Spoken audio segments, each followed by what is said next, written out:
Derdim beni dağlayıp, yollarımı bağlayıp, seninle bir ağlayıp, seninle de güleceğim.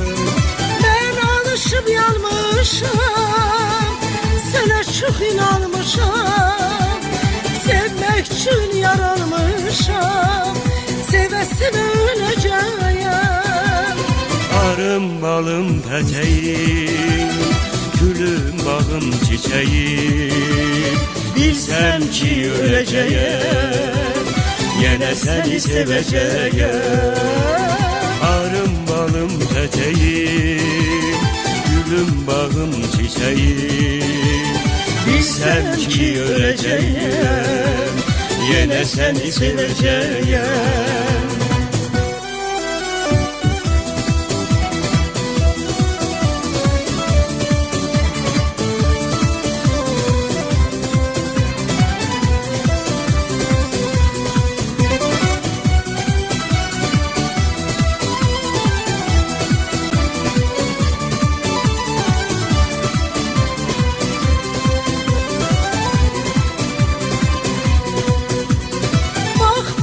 İşime benim, karışma işime benim, dalımca düşme benim, kardeşime diyeceğim.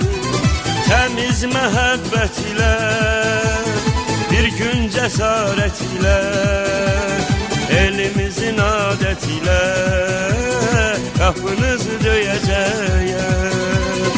Arım balım peteğim, gülüm bağım çiçeğim. Bilsem ki öleceğim, yine seni seveceğim. Arım balım peteğim, gülüm bağım çiçeğim. Bilsem ki öleceğim, yine seni seveceğim.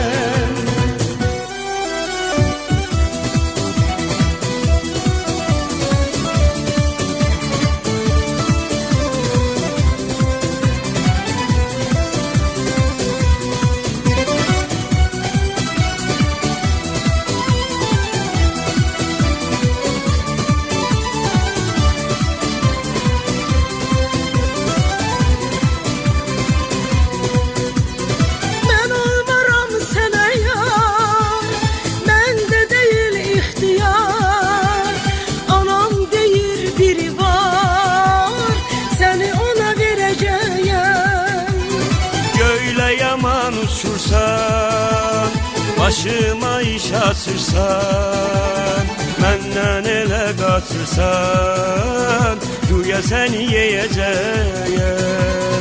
Arım balım peteğim, gülüm bağım çiçeğim. Bilsem ki öleceğim, yine seni seveceğim. Arım balım peteğim, gülüm bağım çiçeğim. Bilsem ki öleceğim, yine seni seveceğim. Arım balım peteğim, gülüm bağım çiçeğim. Bilsem ki öleceğim, yine seni seveceğim. Arım balım peteğim, gülüm bağım çiçeğim. Bilsem ki öleceğim, yine seni seveceğim.